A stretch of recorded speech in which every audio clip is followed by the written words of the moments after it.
Coach Larrañaga will stay with us for this entire hour. He is the winningest head coach in men's basketball history, and we are very lucky to have him with us for an hour on Wednesdays to talk hoops and nonsense as well. There's a lot to get to. Now, we enjoy poking Solana because he is an unabashed Heat fan, and I like people who wear their fandom on their sleeve. That's what makes this medium go round. But would you acknowledge, Coach, that the Knicks being relevant is good for the sport? Of course. That's a ridiculous question. Thanks. Solana doesn't, he's not looking at the question. He's not hearing the question and the reason you're asking it. So I'm going to ask Solana a simple question. All right, Solana, can you answer this for me? What's the name of the Knicks arena? I don't know. No idea. So that tells me how little knowledge you have about the NBA. Because it's the world's most famous arena. It's introduced to you every game that way. What is it, the Barclays Center? Yeah. Oh my God. that cuts deep.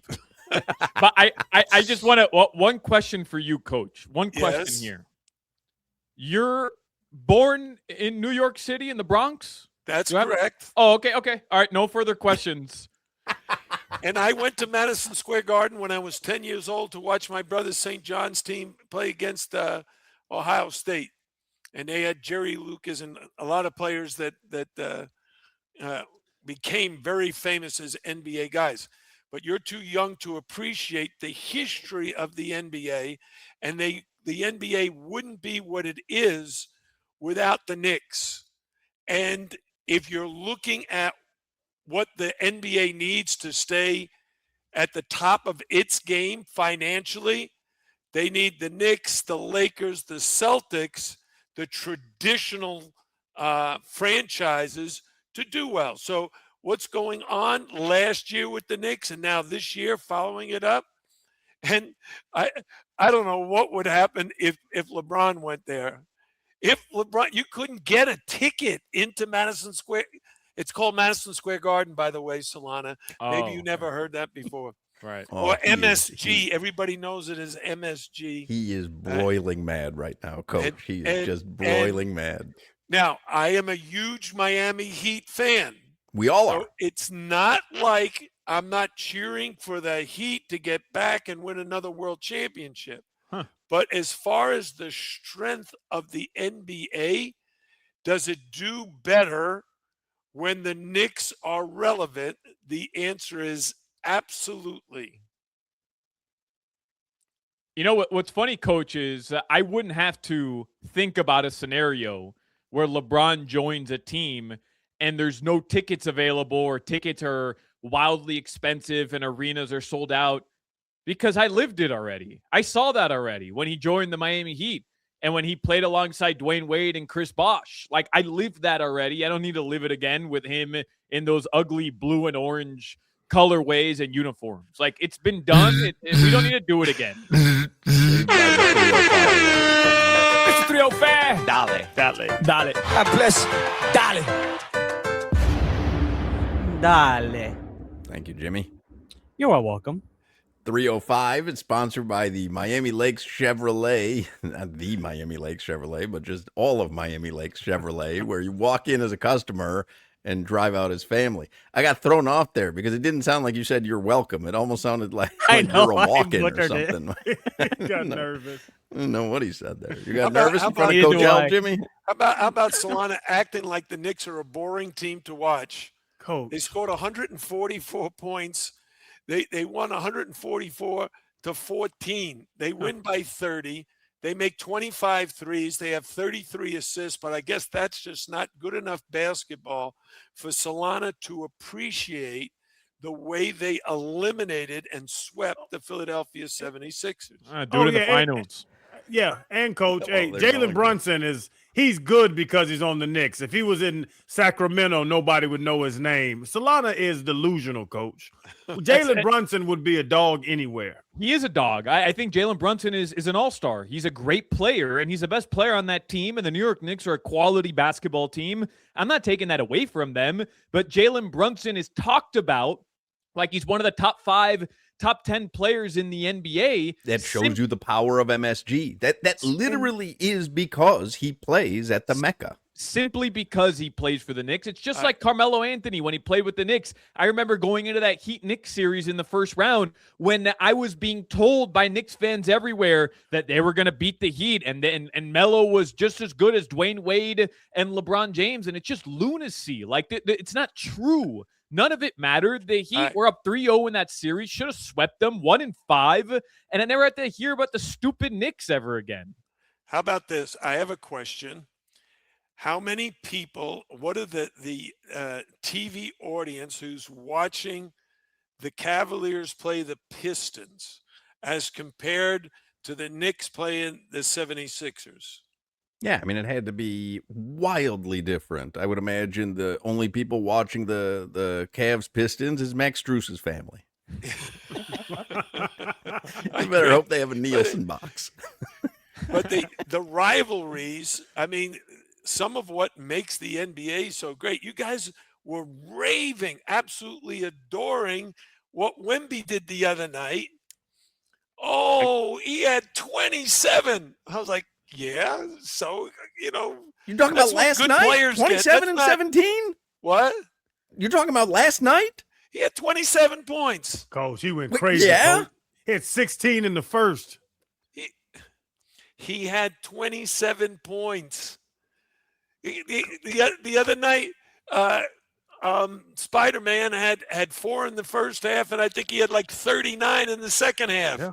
Yep. Right? Coach, Yep. you know what, Coach? Mitchell, now you watch a player like that, he's not 7'4". He's not wildly talented as a guy like Wemby, but, you know, the Spurs, they're good. And I think they're going to make it to the finals, but I think OKC is going to handle them. And then what are you going to say? Wemby doesn't win a championship. What year is he now? I got to go back, Coach, because this was a big conversation on this show. Should Wemby have played last night? Because Solana thinks the precedent of elbowing a guy, he should have missed the remainder of Game 4 and Game 5. If that's true, half the guys that fouled him and grabbed his arm, his jersey, and were basically abusing him every minute of the game, they should be thrown out and suspended for the rest of the season. But Wemby handles it very well, and he came back like a champion does. He got kicked out of the game. He didn't sulk. He came back. He didn't get thrown out again. He didn't have a temper tantrum, and he didn't cost his team the series. Came back and won the next game and dominated. And, Coach, about Wemby, we talked about this too. You're not going to out-jump him. You're not going to outrun him. He can shoot threes. He can get in the paint. Like, we kind of saw the weakness of you can get under his skin as a coach, because we saw Anthony Edwards pushing Wemby when they were inbounding the ball. He just ran up and pushed Wemby in the back. You saw all the players, all the Minnesota players just pushing him and trying to, like, is that a coaching approach to say, hey, go get under this guy's skin because he emotionally can't handle that? Oh, you remember when Michael Jordan was dominating the league, but the Detroit Pistons won championships because they were the bad boys. They learned how to beat him up and still win the game. Guys didn't get thrown out then. The game is very, very physical. I'm impressed by the way Wemby handled having been thrown out and bouncing back and dominating the game and getting his team a W. That's impressive to me. Now, what happens is the message goes around the league. I saw a video on Instagram of all the times that he got fouled that wasn't called. And I'm watching it. I said, that's a foul. Oh, my God, that's another foul. Oh, and they're like 10 straight video clips of Wemby getting crushed and no calls being made. So you got to give him credit. He bounced back in a big way. Very, very impressive young man. But he hadn't won Now- a championship yet. I know you're not ready to anoint him. You always say he hasn't won a championship yet, but I have a question for you. Does Victor Wembanyama go on the Mount Rushmore of all-time San Antonio Spurs right now? Oh. Well, you have a long list of NBA champions that belong on that Mount Rushmore. Right. David Robinson, Tim David Duncan are going Robinson, to go on there. Tim Duncan, Manu Ginobili. Does Manu Ginobili go on the Mount Rushmore of Spurs over Wemby right now? Yeah, because he did it for, 15 years. Yep. Parker? Tony Parker, yeah. same thing. Those guys won multiple championships over a long period of time. And I think Greg Popovich belongs on the Mount Rushmore of NBA coaches For sure. because of what he was able to do in building a franchise culture. That's one of the reasons why Pat Riley and Eric Spoelstra is so great. The culture they have built and what they've done and sustained over a very long period of time is very, very impressive. And now that it's a little bit of a downturn, finishing 10th several years in a row. Okay, what are we going to do next? All I hear, I think you guys mentioned it in the first segment, is Tyler Hero going to be back? Those are the big decisions.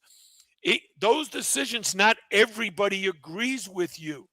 No matter what Pat Riley and the Miami Heat do, they're going to be detractors. They're going to be people who say, that's a mistake. Tyler Hero's the face of the franchise. Or you keep him and you're going to have detractors saying, man, they should have got rid of him while he was worth something. Solana, you looked like you wanted to jump in. I was just going to say, Wemby's not even the greatest player from France in the history of the San Antonio Spurs organization. We didn't even talk about George Gervin. Kawhi Leonard beat LeBron and was Finals MVP in 2014.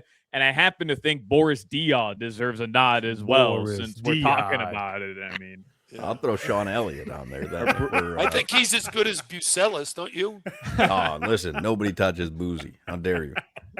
Now, let me ask you this. That leads me into this next question.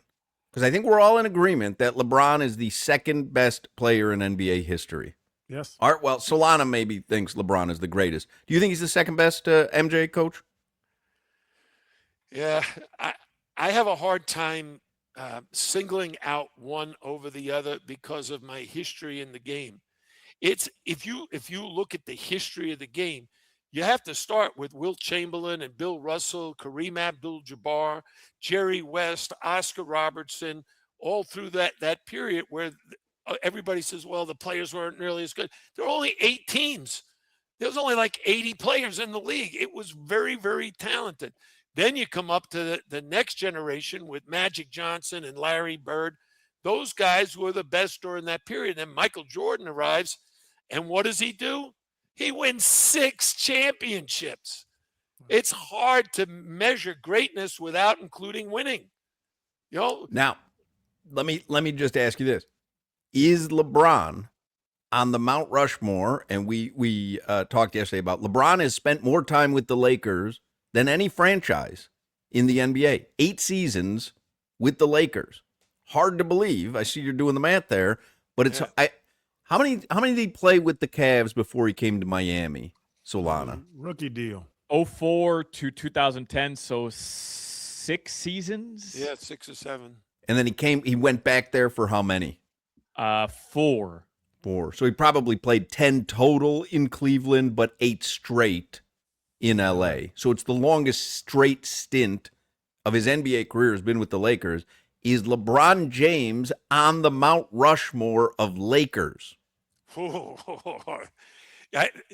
They have one championship, so you got to give them credit for that. And I know it was during COVID and all that stuff, but they won it. I mean, there's going to be a champion, and he's got one there. But here's the thing. One of the reasons I think he belongs in the conversation of being the greatest is look how long he's played. Look how long he has competed at the highest level, even into his 40s. So, yeah, he belongs there with the greatest Lakers.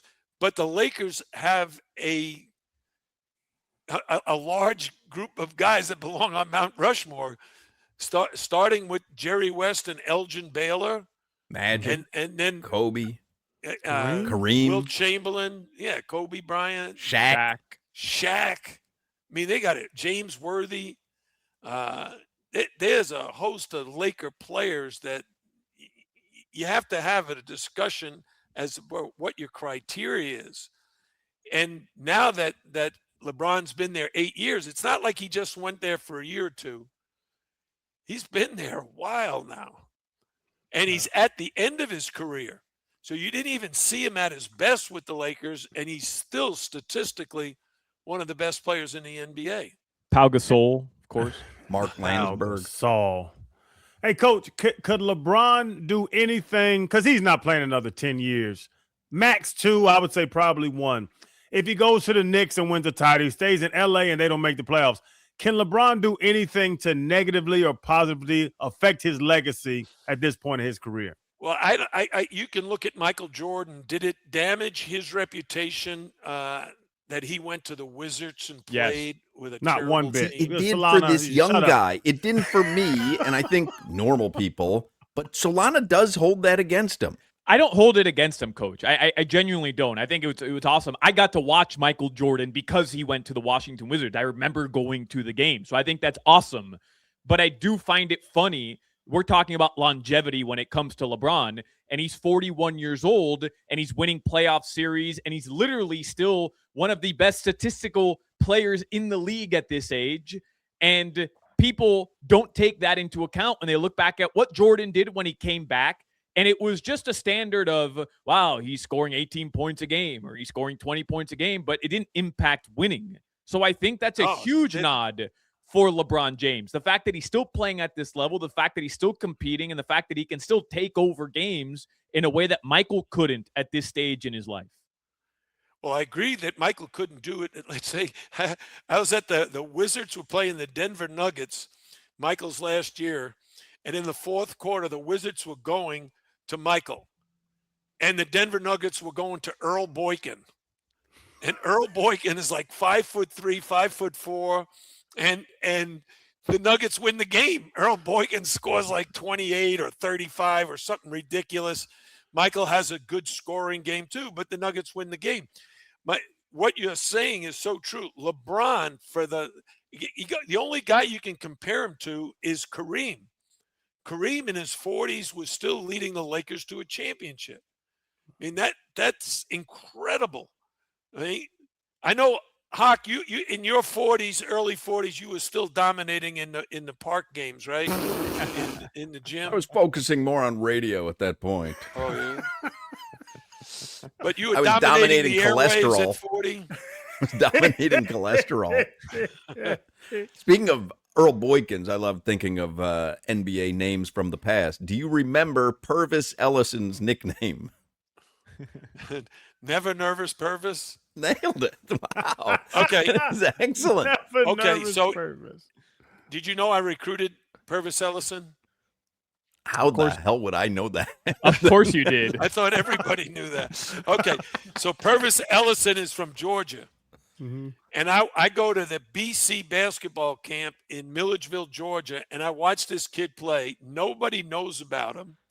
BC basketball camp is Bill Crownhour's basketball camp. So I go to Bill Crownhour, and I said, hey, who the heck is this kid? And he said, I never heard of him.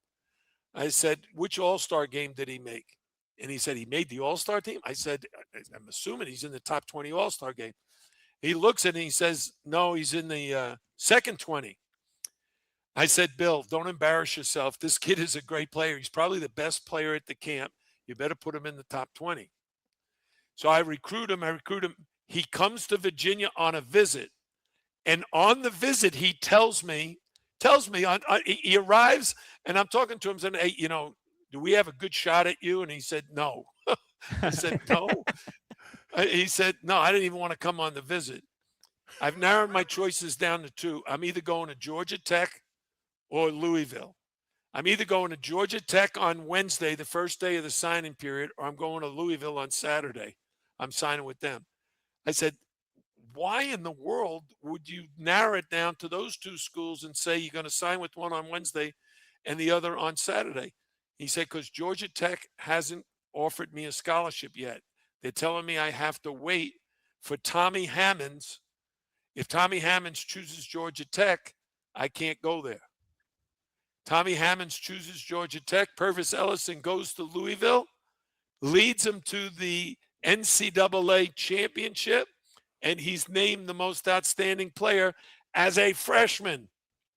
Never nervous Purvis. Coach, I got to ask you this about. It makes me think about Blue Chips, the movie with Nick Nolte. Yeah.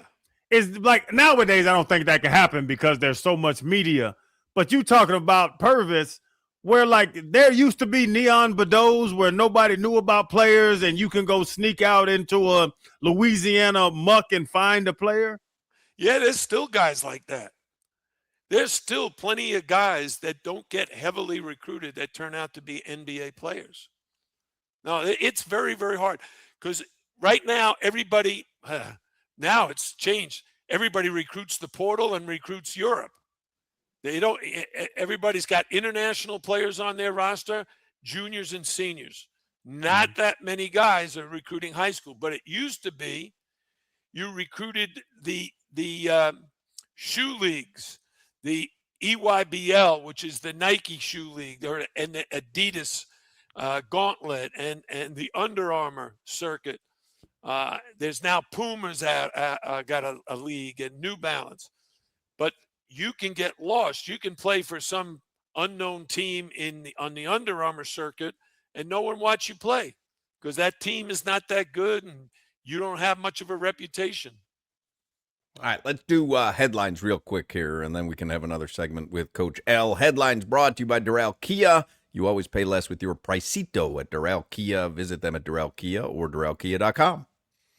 Locally, Los Marlins did lose 3-0 yesterday in Minnesota. That was game one of their 3-game series. They'll play tonight, 7:40 p.m., and then they'll play tomorrow. That's a 1 o'clock game. It's a getaway game for the Fish. Also tonight, Inter Miami. They're at FC Cincinnati. That'll be a 7:30 p.m. kickoff. There was some Canes Hoops news. Coach L, I wonder if you'll be making the trip over to Tampa. UF and Miami will open their college basketball season next year, this upcoming season, against one another. A neutral site game November 2nd in Tampa, Florida. Sent that to my son yesterday. You know, he graduated University of Tampa, and he's staying in Tampa. And I said, here you go. Mark it on your calendar. You got something to do. Did you mind coaching a neutral site game, Coach? No, neutral site games were great.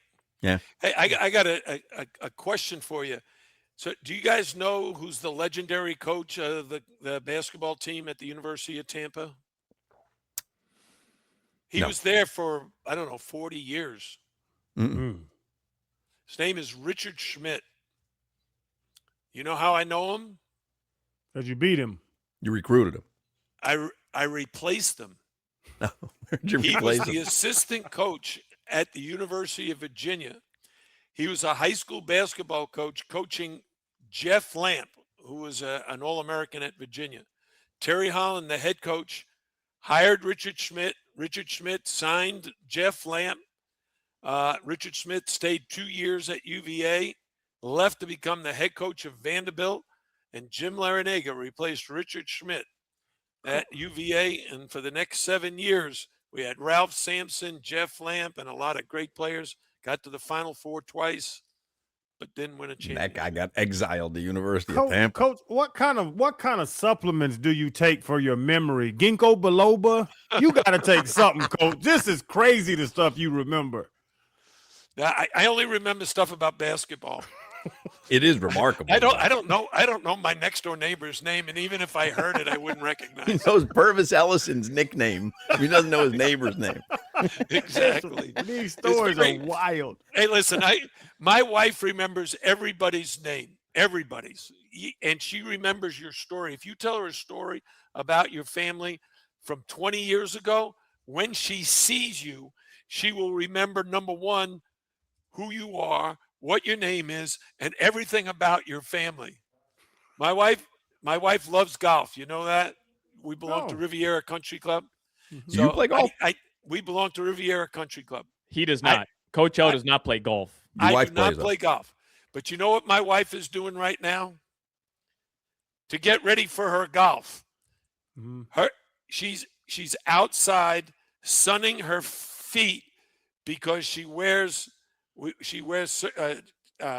shoes, and then when she goes without golf shoes, her white feet show. So she's out on the front porch. She's setting the base. She's in the shade. Her whole body's in the shade, but her feet are out in the sun so that they don't look ridiculous when she's walking with her sandals and slides. It's a savvy veteran move. That's a Strategy. savvy veteran golfer move. The Larrañaga strategy sounds amazing. What else we got, Solana? The NFL schedule does drop tomorrow night, 8 p.m. We have the full slate of international games that was released. How about the Steelers and the Saints playing in Paris? That's the first game ever in Paris. No international games for the Dolphins fans. None. I don't know if people get annoyed by that or if they like that. I don't know what fans prefer. Rich people like it so they can travel. Normal people hate it because they can't go to the game. No, I think here's how it works. If you lose a home game, fans complain because they're saying, why are we losing a home game? But since the Dolphins weren't included in the international slate, fans complain because, hey, why aren't the Dolphins included in the international Right, we're being slate? disrespected. Right. So either way, Do the Falcons have an international game? Yes. The Falcons play at the Santiago Bernabeu. Oh, that's right. Tua is 1-0 there already. He has a chance to go 2-0. Yep. At the Bernabeu. That's right. The Berranino. Coach. Yes. Since you quizzed me on the Barclays Center, right? That's what it's called in New York. That's where the Knicks play. Yeah. Do you know where Real Madrid plays? My son played for Real Madrid. They play in Madrid.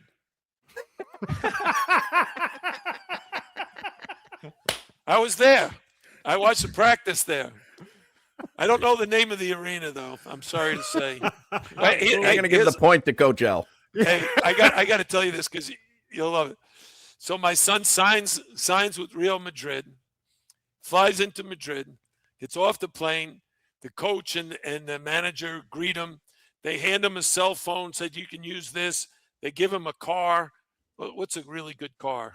Not a Porsche, but something. Anyway, they give him like a Ferrari or something, and they bring him to the arena. Now they're going to introduce him to the other players and stuff. And as he's coming in, the place is absolutely packed and rocking. And he's like, wow, this is awesome. These people are all here to greet me. And then as he gets past security, they said, hey, move over. David Beckham's coming. How about that? That's cool. Go from here to there real quick. You know all the NBA arenas, Solana? Where do the Bulls play? United Center. Incorrect. It is called the house that Buzelis built. Goodness gracious. I thought it was the house that Will Perdue built. Oh, did I love Will Perdue? I recruited him. Did you? Coach, you recruited everybody, Coach. Actually, hey, Hawk, you'll appreciate this. Terry Holland sent me down to Florida to watch Will Perdue play up north, Daytona or Jacksonville, someplace. So I go watch him play, and I come back to Charlottesville, and he says, well, what do you think? I said, he stinks. I can't believe we wasted my time going there. He's like 6'9" or 10. He runs like a duck. He's not a basketball player. He's just tall. So the kid signs with Vanderbilt and is like 3-time SEC player of the year. He was a mountain of a man. And Terry Holland says to me, you said he was a duck? I think you're the duck. That's amazing. Hey, did you recruit Dwayne Wade when he went to No. Marquette, Coach? You No. did not? No. I was at George Mason at the time. We were not recruiting players of his caliber. I was going to say you weren't in the sweepstakes at George Mason for D. Wade. Although if we had him, we probably would have won the national championship in 06. Came damn close without him. Yeah. He was That Florida team we went against, Corey Brewer, Al Joe Horford, Kim. Joakim Noah. Yeah, Pete. Yeah. Anthony, the point guard number 1. Yeah, coach. They're my buddies. Look how Crowder lights up. Sidney Green's son. What's his name with the point guard? Sidney Green, Bulls legend. We called him Peep. His nickname's Peep. I don't remember his first name. We just all called him Peep. I can't think of it. It was like Trey. No, I can't remember. Yeah, But I don't need it, The coach. shooting guard. You guys remember the shooting guard is the one who beat me. Yeah. Lee Humphreys. Torian He Green. could play. Torrey Green. Torian Green. Torian. I think I stole his girlfriend, coach. Really? Yeah. He was talking to a girl, and then I was already a little older. So, and I'm attractive like I am, and I think I undercut him. You're a stud. There's no question about it. See, Crowder was on the recruiting trail as well. I recruited different, coach. He was recruiting talent also. Coach, the way you remember everything about basketball, Crowder remembers everything about his partying at UF.